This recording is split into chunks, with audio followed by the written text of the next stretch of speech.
capital feels like a death trap.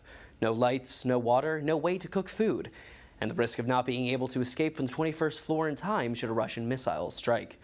Even when electricity comes back on, it's never on for long. Russian strikes are plunging Ukraine into the Stone Age, says Anastasia Bronisko. In a recent 24-hour spell, her 26-story high-rise only had power for half an hour. She says the military living conditions have driven her and her husband from their apartments. Our building is in the highest in the area and is a great target for Russian strikes.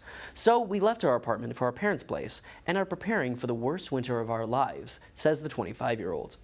This situation in Ukraine's capital, Kiev, and other major cities has deteriorated drastically following the largest missile attack on this country's power grid on Tuesday. Russian state-owned grid operator Urengo reported that 40% of Ukrainians were experiencing difficulties due to damage to at least 15 major energy hubs across the country.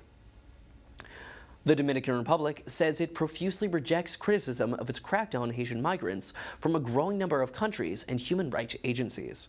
Dominican authorities have ramped up border enforcement and deportations of Haitians, saying such actions are crucial to national security amid intensifying turmoil in the neighboring country due to a gang blockade of fuel supplies and a cholera outbreak. Authorities say they have deported 43,900 migrants, largely Haitians, between July and October. In September and October alone, deportation figures shot up by about 50%. The government's actions have sparked heavy criticism in recent weeks from Haiti, the UN rights chief, and the United States. On Saturday, the U.S. Embassy in the capital of Santo Domingo sent out a warning saying Dominican migration authorities, quote, have carried out widespread operations to detain largely Haitian migrants who they believe are in the country illegally. There are reports the detainees are held in overcrowded detention centers without the ability to challenge their detention and without access to food or toilets, sometimes for days, before being released or deported to Haiti, the embassy wrote. NASA's Orion capsule reached the moon Monday, whipping around the far side and buzzing the lunar surface on its way to a record-breaking orbit, with test dummies sitting in for astronauts. It's the first time a capsule has visited the moon since NASA's Apollo program almost 50 years ago, and represents a large milestone in the $4.1 billion test flight that began last Wednesday. The close approach of 81 miles, or 130 kilometers, occurred as the crew capsule and its 3 wired-up dummies were on the far side of the moon. Because of a half-hour communication blackout, flight controllers in Houston did not know if the critical engine firing went well until a capsule emerged from behind the moon, 232,000 miles from Earth.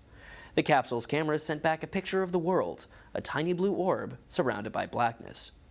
Our pale blue dot and 8 billion human inhabitants now coming into view, said Mission Control commentator Sandra Jones.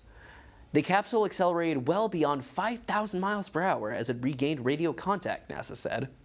Less than an hour later, Orion soared above Tranquility Base, where Neil Armstrong and Buzz Aldrin landed on July 20th, 1969. And now for the weather. Today, we'll see a low of 19 degrees and a high of 43.